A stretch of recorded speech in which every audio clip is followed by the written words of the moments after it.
Good evening, everyone. We want to welcome you to our first annual Talanoa series at the University of Washington, Tacoma. Everybody give it a round of applause. All right, so before we get started, it's only right that we set the foundation for the rest of the day. And it's only right that I go ahead and greet you guys in our native language. So in our native language, we say talofa. So when I say talofa, you guys say talofa back. Talofa! Come on, we need more energy than that. I said talofa! Yes, sir. Today's an exciting day. Like I said, we are welcoming our first annual Talanoa series at the University of Washington, Tacoma. Okay? Long time coming. The Talanoa is a platform for bringing together communities, families, students, and faculty to have dialogue on important issues in higher education and the impact on our Pacific Islander communities. The Talanoa series has been growing across universities and colleges in the nation and is already at schools like University of Washington, Seattle, City College of San Francisco, University of Oregon, Indiana University, and of Harvard University, to name a few. Tonight's program is an official launch of the Village of Tacoma's annual Talanoa series. Yeah, give it up, give it up, give it up. Tonight's launch is our commitment to building critical Pacific Island and Oceania studies as a way to respond to our community's academic needs as we begin building the bridge between high school, higher education, and our Pacifica cultures. Before we go any further, just want to announce a few housekeeping items. Bathrooms. For bathrooms, they are located outside the hallways, right out the main door you guys came in. Emergency exits are highlighted by a green exit sign and are located in the back room behind you and to the left and behind the stage. In the case of an emergency, please find the closest exit and please head out the building. Trash cans are spread out throughout the building. Please help by placing any trash in the designated bins. And yes, we do recycle. Okay, so the color-coordinated bins, read what goes inside and make sure we put the coordinating food inside the bin, okay? To honor this space, to honor this effort, to honor the commitment, to honor all our relatives past and present, and to honor the many generations ahead, we'd like to begin our program with an Ava Ceremony. The individuals being honored tonight represent the vast ocean communities they're a part of, and we are delighted to have their presence this evening and continue to ask for their support as we endeavor to change the landscape of education in Tacoma and in Washington State. So now we will open our evening tonight with our traditional Ava Ceremony. This is our indigenous practice of honoring our guests in our communities. So I will invite our participants to come to the stage.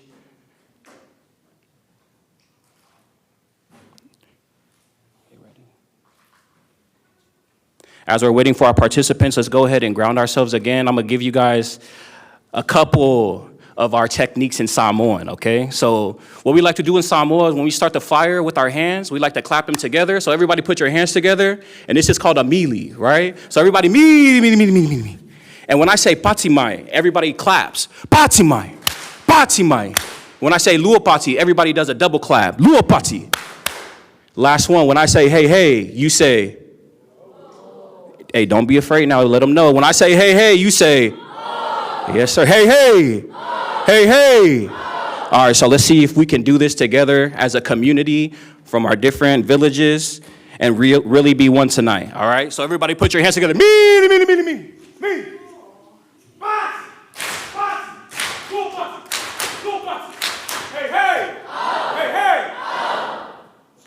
Beautiful. Give me 1 second. I'm gonna have DJ go ahead and play some music and I will check on our participants for the Ava Ceremony. All right, so they're about ready back there, but before we go any further, I didn't introduce myself tonight. So it'd be good to know who I am as I'm leading us today as our MC. So my name is Matau Vayasaeli. My family, my mom is from the village of Angu'u. I graduated here from the University of Washington, Tacoma. I am a graduate. And currently, I am at the University of Seattle in my master's program for student leadership. Yep. On my spare time, I'm a father, and I also participated in this year's La'u Samoa competition with one of the groups, our Tautua group in the back. Shout out Tautua.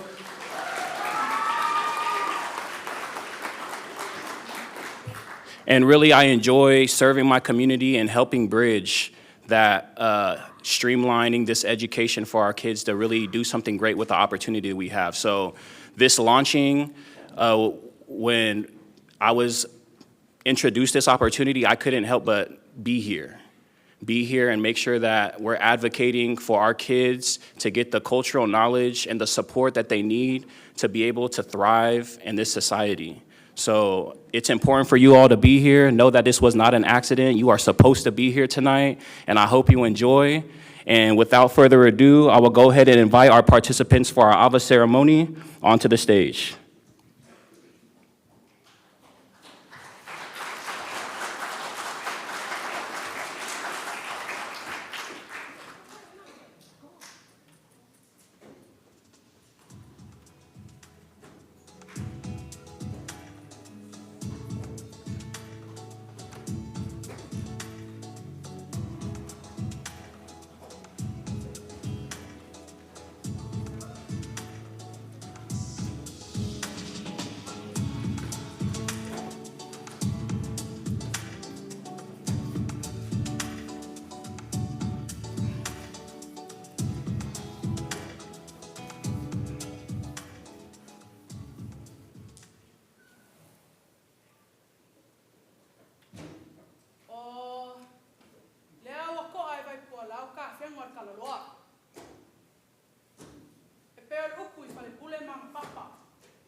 Dr. Tatau, on behalf of the Pacific Islander Student Alliance, I welcome and I thank you.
On behalf of the University of Washington and AAPI tribe, we humbly accept this Ava Ceremony.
Whawhatai, and thank you to our leaders for being here today.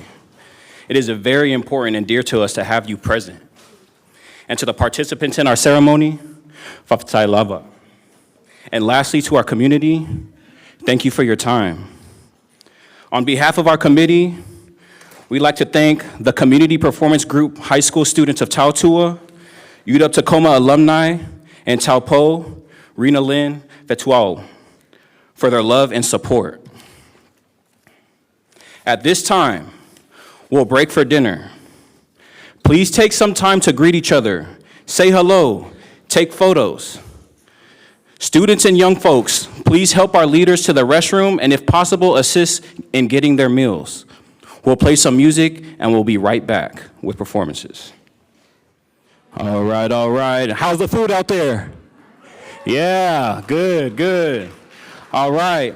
So get ready, everyone. Up next, we're incredibly honored to welcome the amazing Tautua dance group to the stage. Yeah. It is important and an honor to have our high school students be here in this space with us as we launch our Talanoa series. They are here as active carriers of cultural heritage rather than passive observers. These young voices bring fresh perspectives while learning from elders, creating that crucial bridge between generations that keeps tradition relevant in today's society.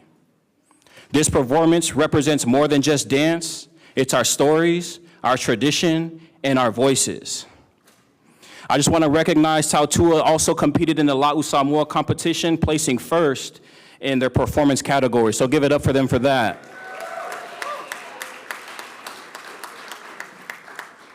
Without further ado, I bring to you from the islands of Tacoma, Pierce County, Tautua!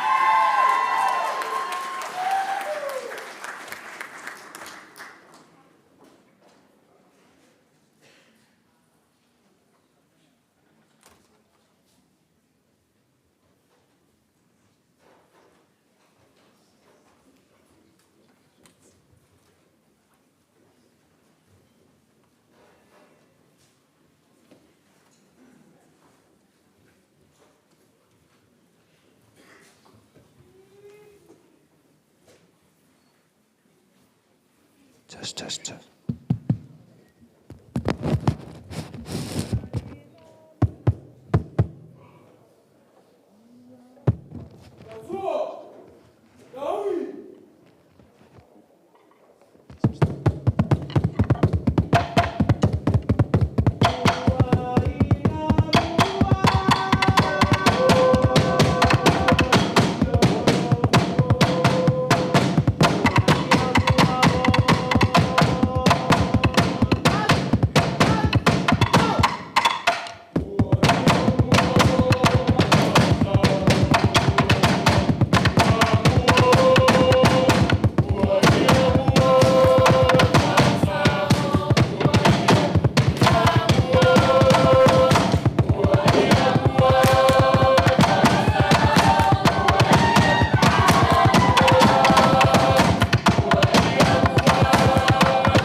Yes, yes, give it up for Tatau!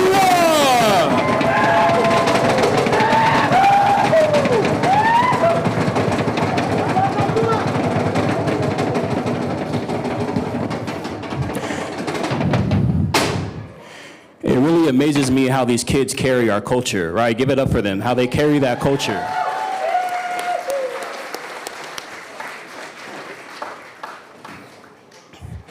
At this time, it is my honor to introduce to you our keynote speaker this evening, Dr. David Ngaupu Matthew Palaita.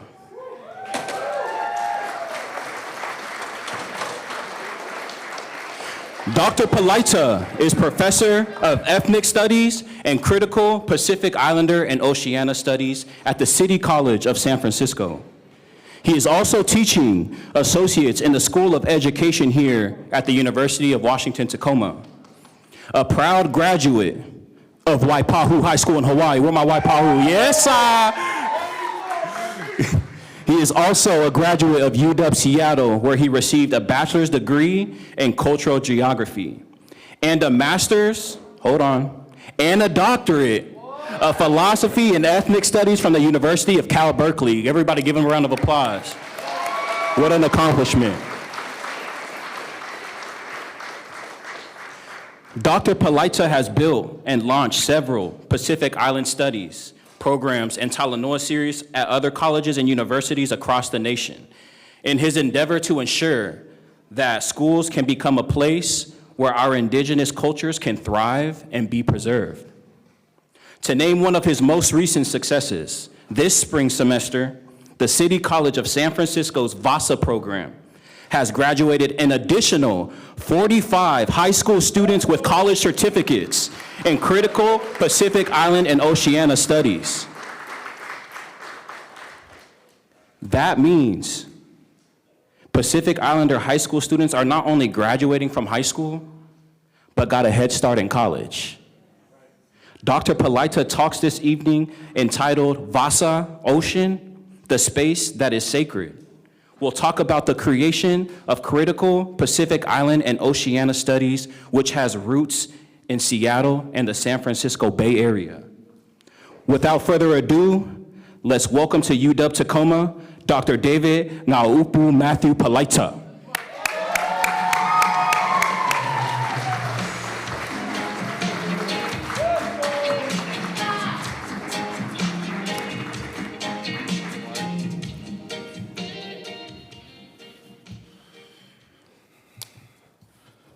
Nervous. Whew. Can we give a big round of applause to our high school students? Let's also welcome the Chancellor of the University of Washington, Tacoma, Dr. Sheila Lang, right up here. Chancellor, the students that were performing are your future students.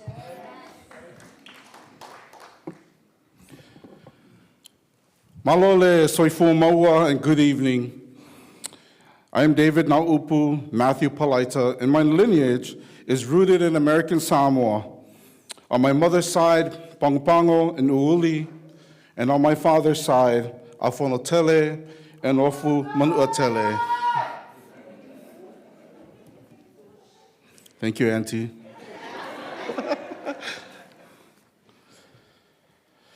Although not born in American Samoa, I pay homage to my birth town, Waipahu, Hawaii, who raised me to be resilient and to serve others for the betterment of our communities. I want to acknowledge the indigenous peoples of this land, the Puyallup and Nisqually communities, and the extensive connections with other Salish tribes in which the University of Washington, Tacoma, and the wider Pierce County currently occupies. I want to acknowledge my relatives of Oceania who remind me every day that the struggle to survive is ours to share and to teach others. I honor the many relatives and people across Oceania who give us hope and possibilities for a new day, and to share what little we have while caring and uplifting others. Mahalo nui to my colleagues. Mahalo nui to my colleagues and cultural practitioners of Oceania, educators, community leaders, and the working class who continue to push the conversations on race and ethnicity in higher education in order to support Pacific Islander programs.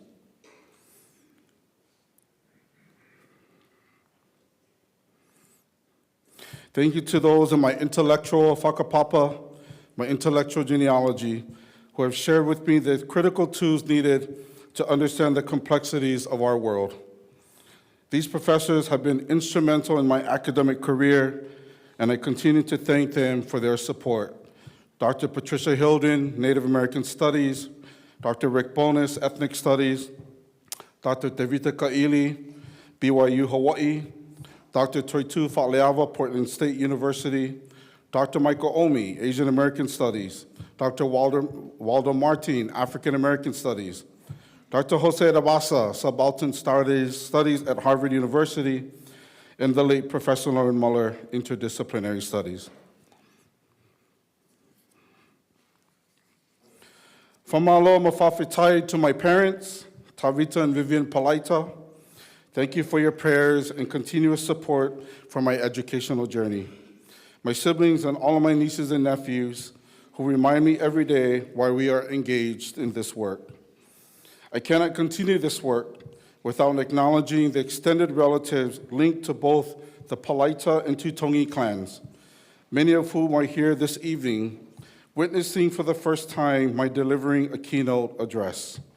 Let's give my family a big round of applause.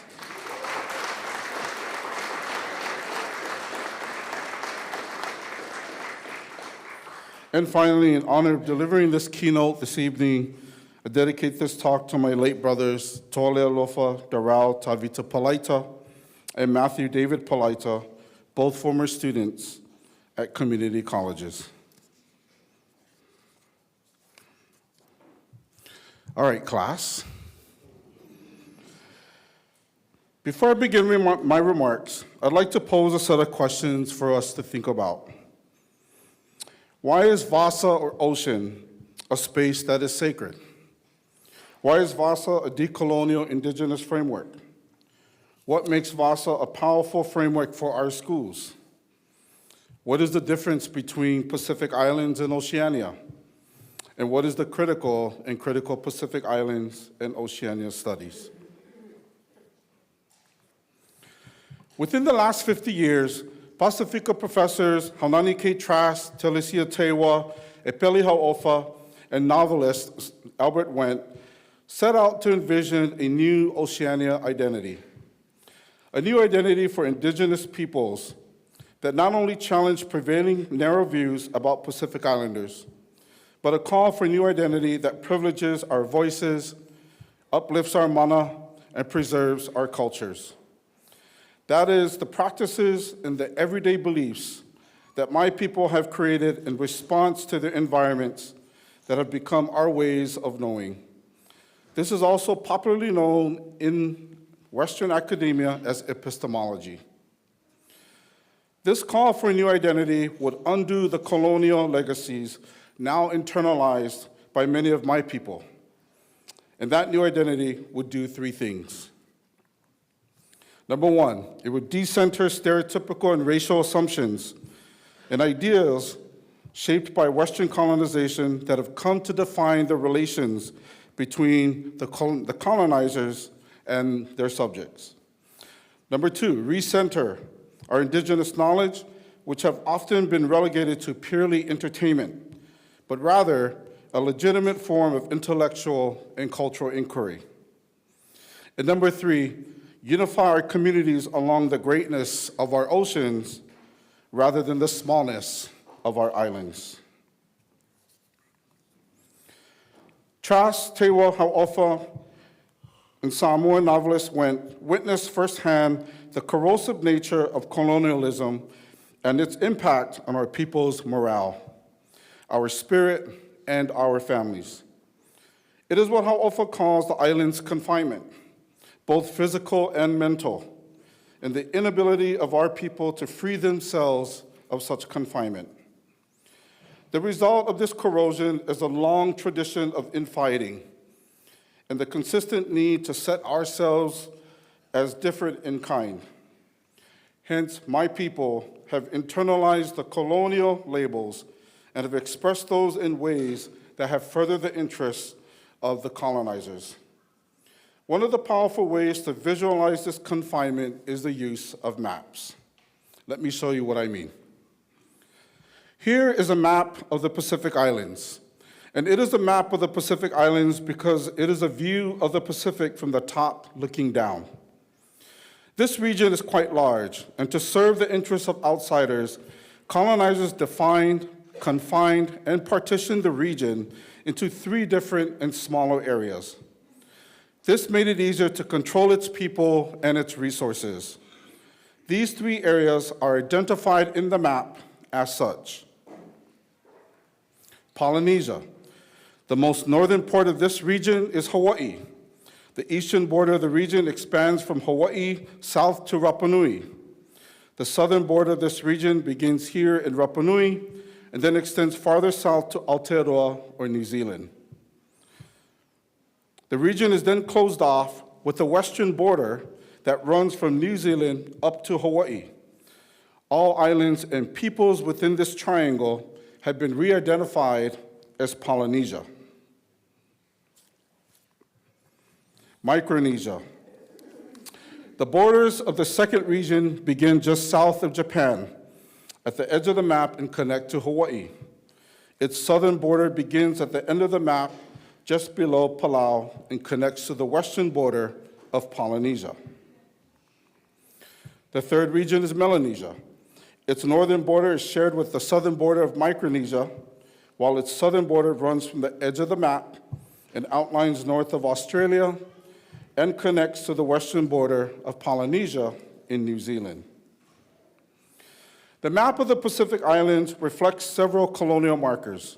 For one, the names of several island geographies and locations bear the names of their colonial masters, such as American Samoa, New Caledonia, or New Zealand, French Polynesia as examples.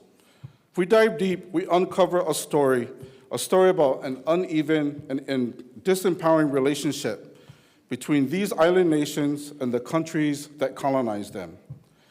It is a kind of relationship in which the center of power is outside of the region, and all decisions regarding those colonies must pass through that center.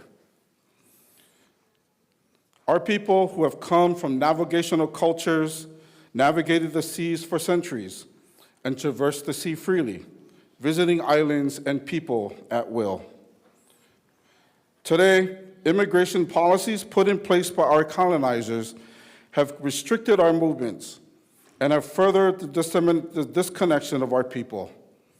Furthermore, this map readily identifies the locations of several island countries, giving us the impression that people from these island nations are confined and are only located there. This map of the Pacific Islands is a story about a constricted set of relationships that are defined by the smallness of our islands.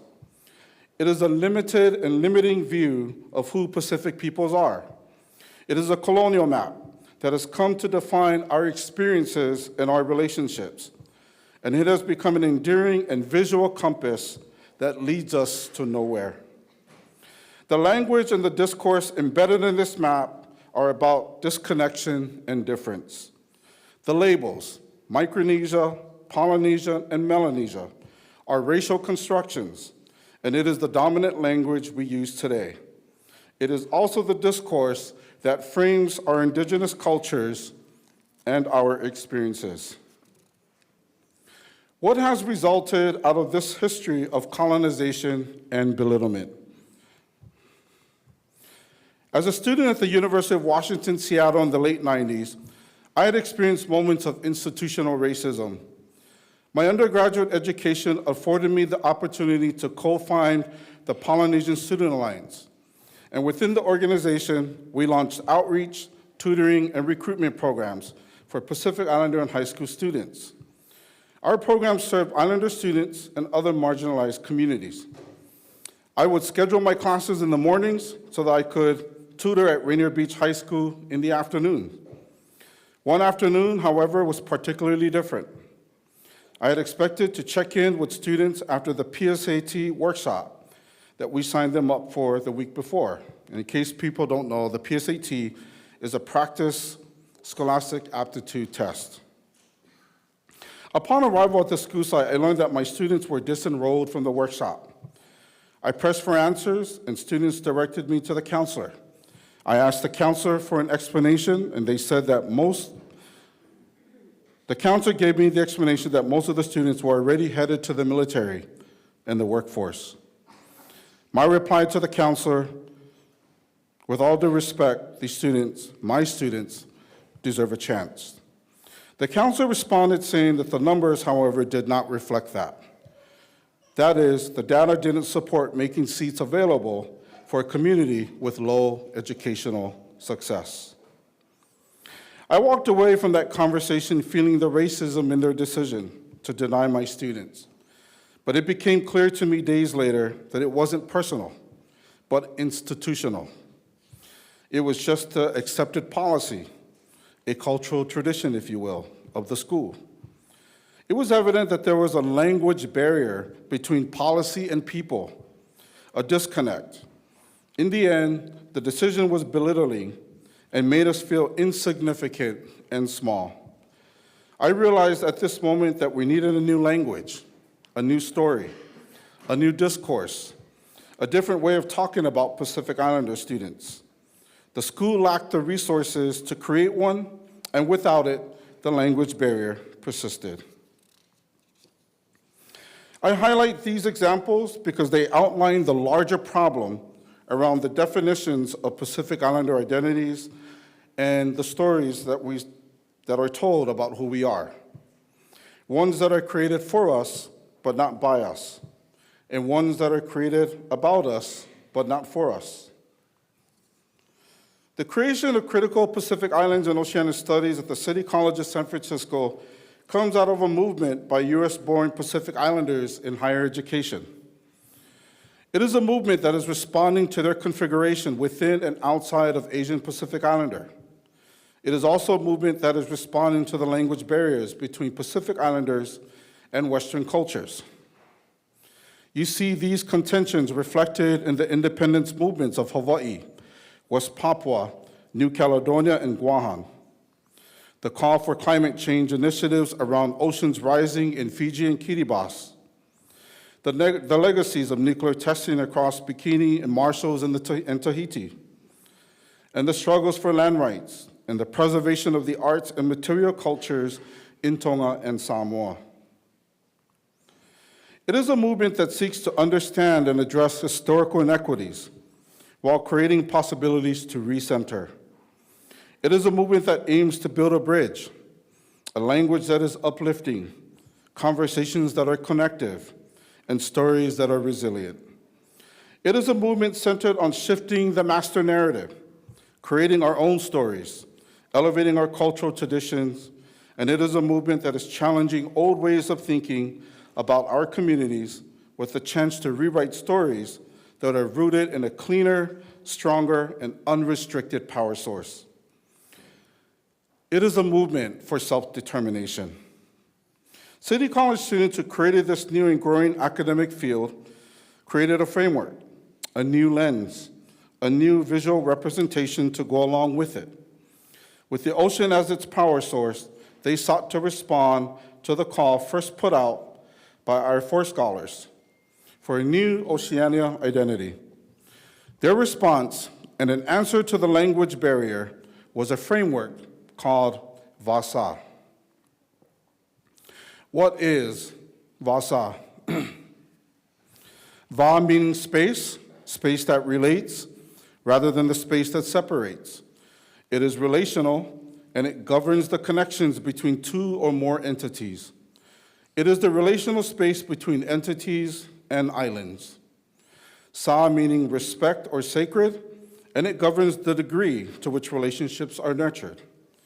When the two words are combined, they form the word vasa, which translates to sacred space, or the space that is sacred.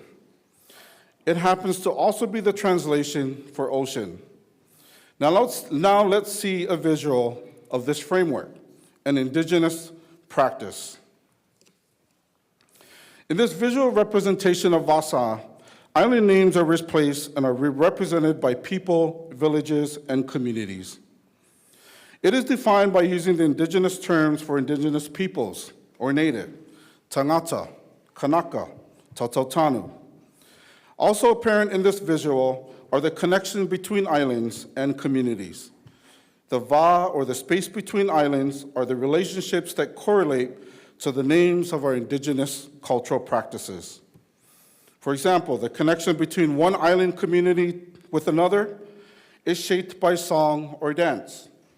Another connection between islands is shaped by tatau or tattoos. And in another example, villages are connected by canoes. This map of Vasa is a visual of our ocean archive, our library. It is a moving, thriving, and living archive, and it represents a remapping of our cultural identities as defined by the greatness of our ocean. Let's do a comparison of the maps of Pacific Islands and Vasa. What do we see? For one, maps of the Pacific Islands resemble a confined space with a center of power that is thousands of miles away. A map of Vasa has many centers, multiple centers, in which people, villages, Kanaka are at its core. In a map of the Pacific Islands, knowledge of our people's resources are extracted to serve the interests of the colonizers. In a map of Vasa, knowledge of our people's cultures are shared. In the map of the Pacific Islands, Western narratives define our indigenous cultures. But in the map of Vasa, it is our indigenous cultures that define who we are. Maps of the Pacific Islands is a view of the world from the top looking down. Maps of Vasa are a view of the universe from the ocean looking up. This visual and discursive representation of our ocean parallels that of the constellations in the sky. It is no wonder then, my people have always looked to the cosmos to guide our way.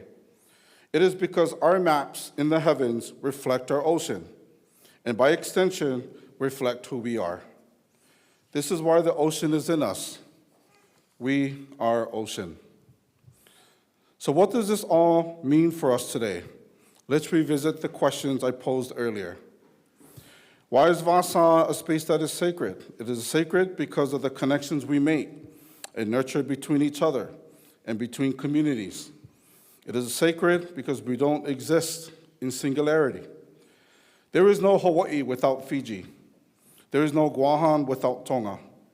There is no Bilao without Samoa. There is no Oceania without Africa. And there is no Israel without Palestine. We exist in relation to each other rather than in opposition. So the struggles in West Papua are the struggles of Samoans. The struggles for the preservation of Mauna Kea in Hawaii are the struggles of African America. The struggles of Latin America are the struggles of Native America. And the struggles of Pacific Islander communities in our cities in Turtle Island are the struggles of Oceania. Why is Vasa a decolonial indigenous framework? For one, it is created by community of villages students. And secondly, Vasa is a counter-narrative. It is a language that challenges the dominant stories that are out there about Pacific peoples. Vasa addresses the language barriers that perpetuate cultural misunderstanding and institutional racism. What makes Vasa a powerful framework for our schools? Vasa is powerful because it draws from scholarship in various Western disciplines, sociology, anthropology, history, psychology. But most importantly, Vasa is powerful because it draws from our ocean as an archive, ocean as a library, Siva, Pese, Va'a, Tatau, poetry, all legitimate forms of knowledge and cultural inquiry. In other words, our cultural practices are not checked at the door when we walk into the classroom, but rather they inform and empower our paths through life. What is the difference between Pacific Islands and Oceania? Pacific Islands is about a legacy of confinement, while Oceania is about a movement for liberation. What is the critical Pacific Islands and Oceania studies? Critical is borrowed from the critical race theory. And so in the field, we want to understand how legacies of race and racism have impacted Pacific Islanders in the US, especially in our schools. Pacific Islands refers to the physical geography and our island homes, and Oceania refers to the ocean communities. Put together, critical Pacific Islands and Oceania studies is a new and an emerging academic field that privileges the voices of Pacific peoples in the US with respect to our island homes and connections to each other. This field is growing and has the following tenets or the ocean currents. So 5 areas in this academic field. Connections. The field emphasizes connections that Vasa affords us, rather than the distance between people, villages, and communities.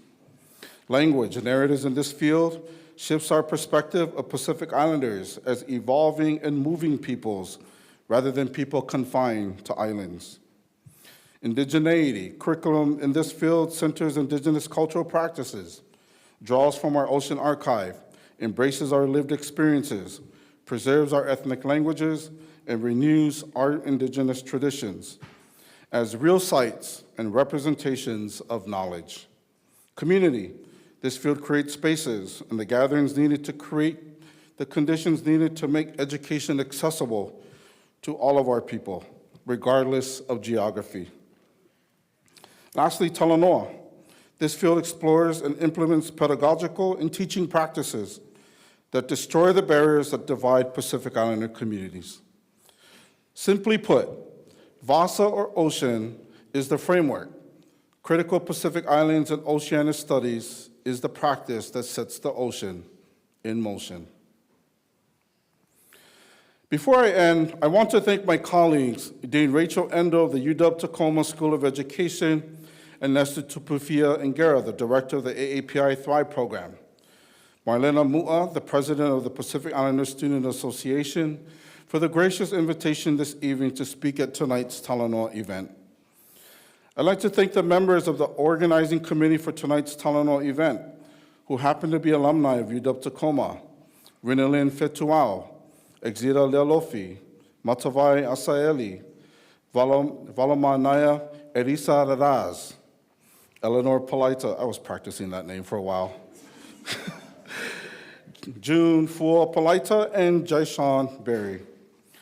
Going forward, as I volunteer them at this hour, they didn't know I was going to do this, but they will become members of Washington State's task force to build critical Pacific Islands and Oceania studies in higher education.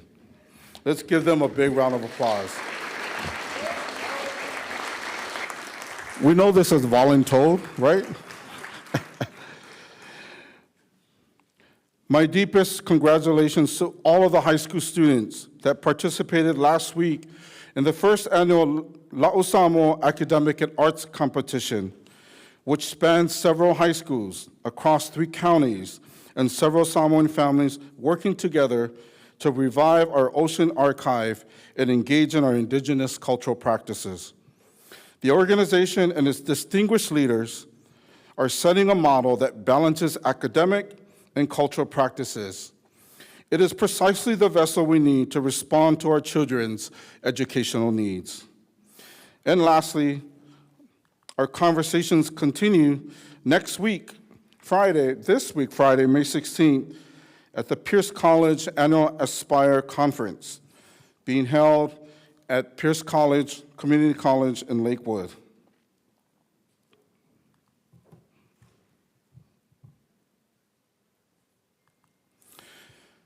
I'll leave you now with some final thoughts near the closing of this presentation. We who identify as Pacific Islanders and indigenous peoples including those who ally with us, have a particular relationship to the sea. To us, the ocean is vast, deep, and profoundly meaningful. It is a source of strength, of inspiration, of nourishment, as it is simultaneously a recipient of love, care, and constant attention. To others, the ocean is simply a vessel for water and fish, something that separates and surrounds land. This view, however, is one that cannot be sustained by us, by those of us who imagine the ocean as that which is inside and around us. Think of an ocean that contains land, instead of land that's surrounded by ocean. It is this kind of ocean that connects us. It is the sum of all of our relationships with each other. It is a social field that constitutes who we are, what we do, and where we're going. Vasa is not merely a metaphor or a fancy name. It is the real representation of specific parts of an immense and complex world, as experienced and imagined by those who defined and are defined by their ocean. We are momentarily connected here, brought together from different locations by the currents and currencies of our ocean, in testimony to the ways in which we can be divided as well as linked by it. Vasa is also our fate. In its capacity to break and connect us, it bestows peace and sometimes a terrifying turbulence that destroys and reorganizes us. This is the ocean we navigate, and it is the ocean that navigates us. We will encounter in Vasa an incredibly rich set of voices whose tones and tenors will engage with the particularities and the histories and cultures of Pacifica. This includes the special regard we have for our ancestors, the sacredness by which we accord our natural world, the pain of genocide inflicted on us by colonizers, the agonies of racial and sexual oppression that have gripped our lives, and the beauty, the elegance, and the power of our hopes, our desires, our pleasures, our fears, our struggles as people of the sea. This is the story of our ocean we shall never forget. Vasa is humility because we know respect. We can navigate without fear because of the stories we share. We know survival because of tomorrow's generations. We have the capacity to learn because we are creators of knowledge. We know perseverance because we have weathered many storms. We know love because our hearts encompass passion. But we know unity because Vasa, our ocean, knows no borders. Thank you.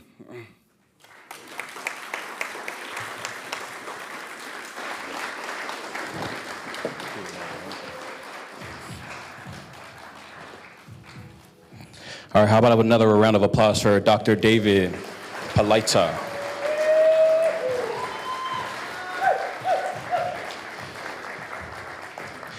At this time, we want to open it up to our community to ask questions, share comments, any critiques you may have about the keynote you just heard today. We really feel like it's important for us to dialogue as a community as we launch our Talanoa series and our Pacifica studies. So we have a mic on the right side and we have a mic on the left side. So if you have any comments and you are willing to share, please, this is a safe space for us. And this is good as we start to figure out how we're gonna go about launching this correctly.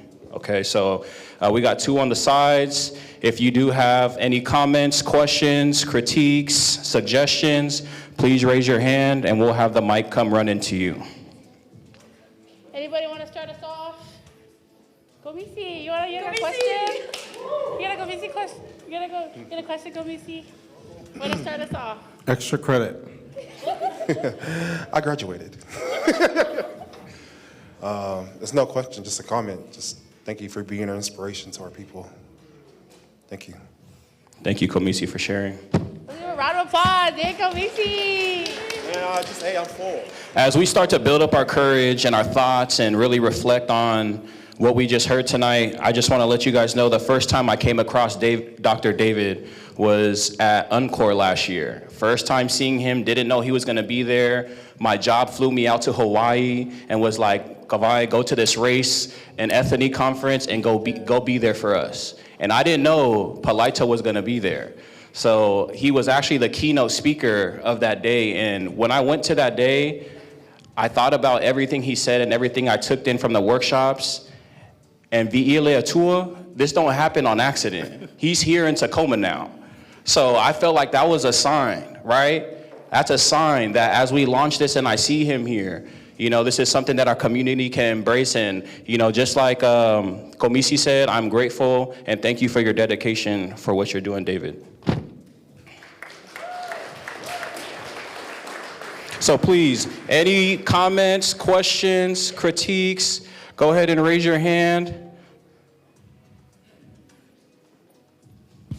It's okay, you don't have to play nice. We like them all, okay? All comments welcome.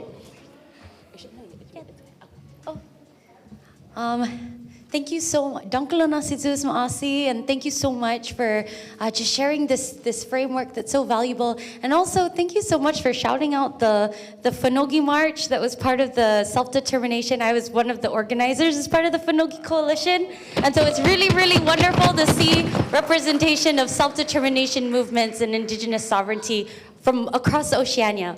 And so I guess, when you say critical Pacific Island studies, I really want to look at the word critical. Because when I go back home to Guahan and I say critical, immediately they think of the Western idea of critical, like, oh, you're going to critique this, or oh, you're going to, poke holes at it. But also, it's important to say the word critical to show that, like, we engage deeply, we engage thoughtfully, we have knowledges that are beyond what is immediate and what is obvious. And so I guess I'm wondering, how would you describe or explain the word critical when you say critical Pacific Island studies to a variety of audiences, particularly those whose communities have been harmed by Western conceptions of that word? Thank you for the question. So critical can be thought of in many different ways, right? So of course, we sort of attach the word critical when we're in the classroom, we're thinking about critical thinking. But for our students at that time, right, there were several key things that were happening in our community, Pacific Islander community, that required our critical attention, right? Number one, the high dropout rates, right? Students dropping out of high school, and guess where they were headed? Literally, we were fulfilling the school to prison pipeline thesis. We were really engaged in that, right? So the critical need to pay more attention to that, right? The critical need, right, to re-engage our students, right? So folks were at the La'u Samoa competition last week. You saw sort of elements of this, of our community stepping in, because there was a critical and dire need to support our students and bring our cultures back into the classroom. Right, this is why I love their sort of approach about the balance between academic and our cultural practices. They not only go hand in hand, but they're also one and the same, right? And so this is where, right, that sort of division between culture and school, right, we're sort of trying to make that bridge, right? But also in academia, right, our students, when they developed our program, they wanted to make sure that the analysis of race and ethnicity was also integrated inside of what we were studying about Pacific Islanders. A lot of folks probably don't know this, but when we think about the academic field of Pacific Island studies, it's only recently in the 2000s that we're finally getting third, fourth generation students finally responding. Most Pacific Island studies programs are out in Oceania and the region. You have old ones in Hawaii, for example, at the Center for Pacific Island Studies. You have them across Australia, in New Zealand. But very few, and for the first time, stateside-born islanders are responding and contributing to the development of the field. So really critical creates that sort of marks the ability of our leaders to respond to the dire needs of our students and our families, but it also marks students' sort of creation of the field itself, right? So I'll be honest, I don't have a job without them. Literally, students created my position, right? And so this is why I've sort of dedicated my academic life to going to visit different schools and colleges to help support and create those things. So critical in more ways than one. Yeah.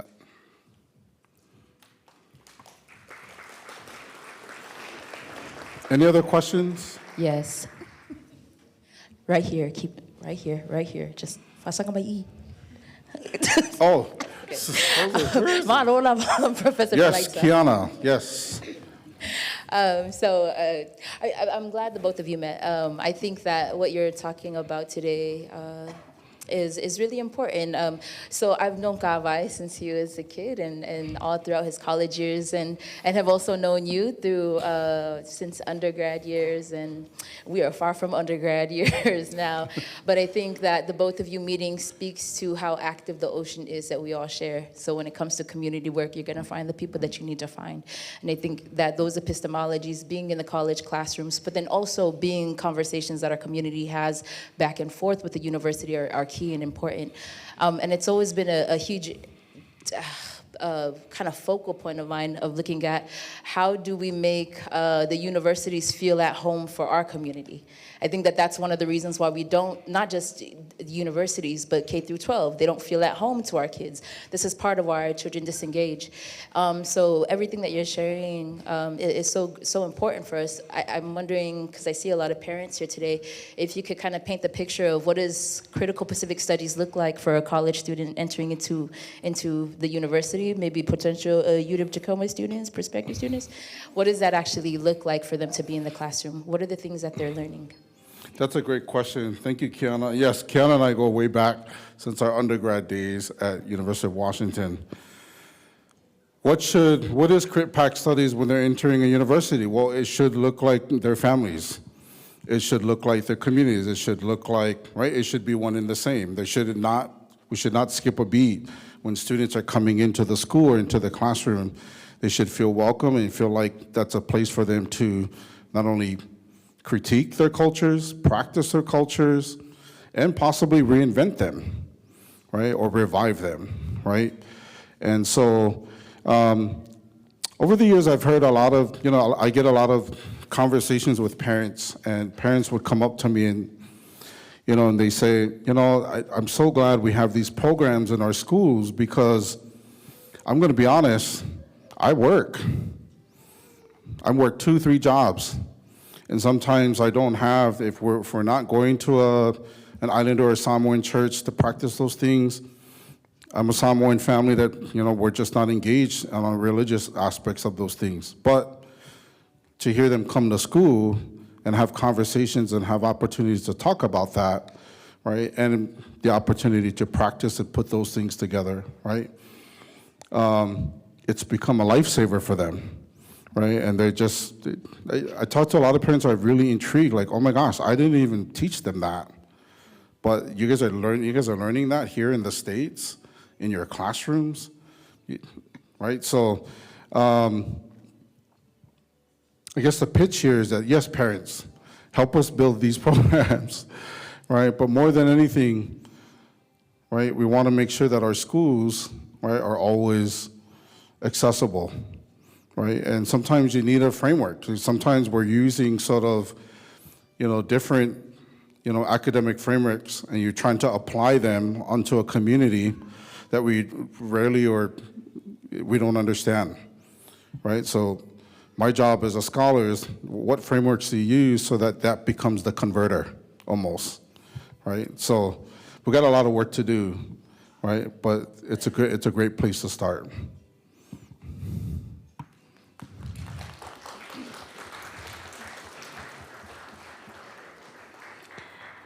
Thank you, Kiana, for that question. I think we have another question right over here. And feel free, as questions pop in your head, go ahead and raise your hand, and we'll have somebody run a mic out to you.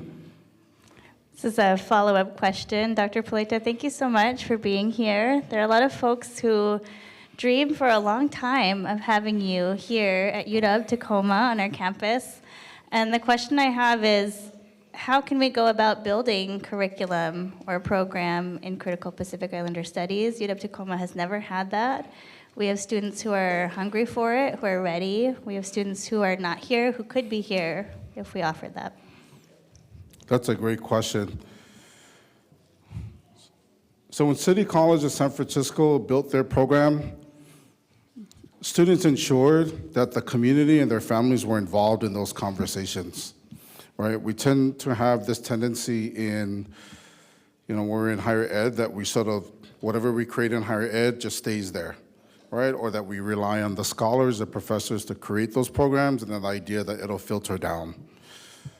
This is why the program, I love, it was built from the ground up, ocean up, actually, right? It's because our students in San Francisco demanded that their parents come to meetings. So we had years and years of community meetings to get ideas from parents. And I have to be honest, it wasn't smooth sailing. We had Islander parents that were very resistant to the idea of us teaching culture in a school, let's just be honest, right? But the community in San Francisco began to learn, like, oh my gosh, they're really serious about this, right? And you have to gain their trust, the community's trust, to be able to engage and build these things. And so, to me, the community is going to be really, really important here, right, to give ideas. And I imagine that every Pacific Studies program that gets built at different universities or colleges, it should not look the same, right? Because it's going to be subject to what's happening on the ground and what our community leaders are looking for. At Eastern Oregon University, majority of our communities there are from our Yapese and Chukis folks. But they're going to build a Crit-Pac Studies program that mirrors or, that's integrated within who's there, right? So it's going to become what we call localized. So the first place to start in our task force, what we'll do is start with the community, right? And a good place, we had a good example of that last week at La'u Samoa, the dance competition, right? And it's amazing that, just one event draws so many of our parents and our students. It's really a college, if you think about it. It's a school of thought. Cultural practice. So you asked Professor Cassie, where do we start or how do we build? You cannot build a Crit-Pac Studies without the community involvement. And it cannot just be something that's done inside the university or the college or the school. It needs to have that participation from our folks. We had a question back there? Okay, Auntie thank you Gloria, for, hi Auntie. Hi. Thank you for sharing that. This is not a question, it's just sharing. Thank you for reminding, because Oceania is a big, big, vast area, and I'm so used to Pacific Island studies. But Oceania is not just about being Polynesian, it encompasses Melanesia and Micronesia. But when I sat here, it reminded me of what we're teaching in our college back home, because I work there. And recently, they've been trying to really emphasize the importance of understanding connections in the oceanic region. And thank you for bringing up this series. When I thought about the young lady's statement of critical, to me, it's going to go past beyond the world of academia and communities. It's going to go back to the simple structure that we all begin with, and that is family. Whether it be Samoan, Tongan, whatever culture that the person comes from, I think this study of Oceania will start from there. That's where I see it. But I think it's going to be a very useful, educational, for people that will go into that field. I work with students who are transitioning out of the community college back home, and I transfer them to colleges and universities in the mainland or Hawaii. It's a culture shock for someone who has never left American Samoa to come to school here. So we do a lot of activities, and I invest in the time to educate and help them see that this is a different world. And what they do have to offer is that indigenous background that they come from. And I think a lot of our people from Oceania has come a long way. And so I emphasize to the students that I work with, take what it is that makes you you and share it with wherever you're going, you know? And a lot of them have been doing quite well. So to the young people who performed and who will perform, I think we should uphold whatever culture that we come from, understanding that family is really the structure of who we turn out to be. Thank you.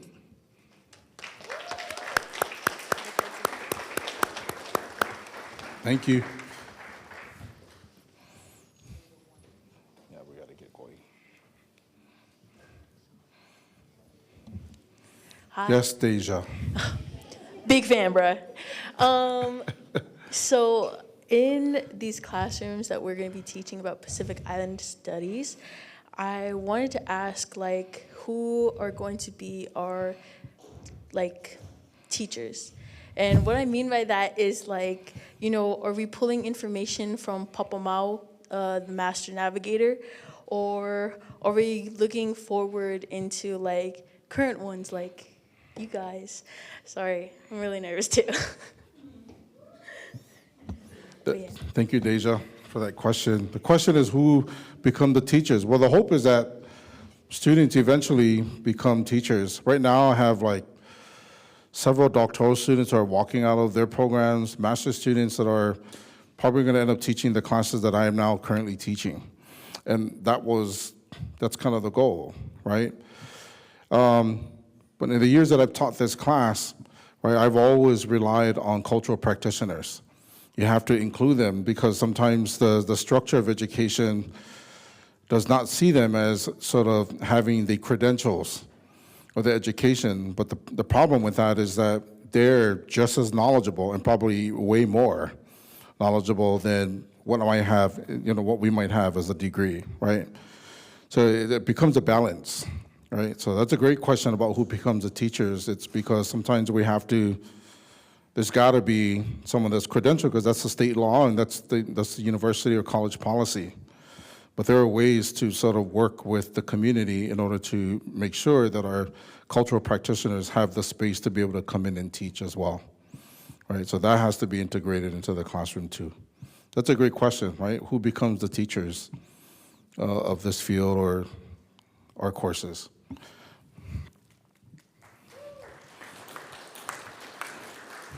We're good? All right, I'm going to leave it open for one more question. If there's anybody out there that may have a suggestion, comment, question, give it 3, 2, 1. How about another round of applause for Dr. David Palaita? Whew. Kind of the hot seat there, doctor, for a second, huh? All right, thank you, community, for your questions, your suggestions. Next, I want to invite Rena Lynn as our taupo for our traditional Tauʻolunga dance to end our night. The Tauʻolunga is a traditional dance performed by the High Chief's daughter. So without further ado, introducing Rena Lynn, the Tatau. So community, this is the time to come up and support as we close off our Talanoa series this evening and a demonstration of the Ocean Archive.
All right, Rena, hold on before you go, Rena.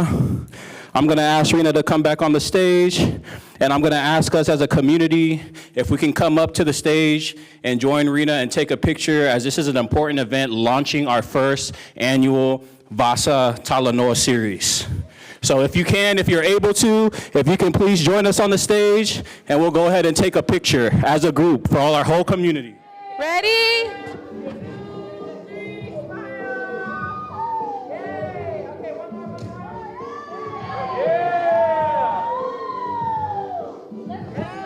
Thank you. Wait, where's our committee? Come on. Where's our committee? Committee.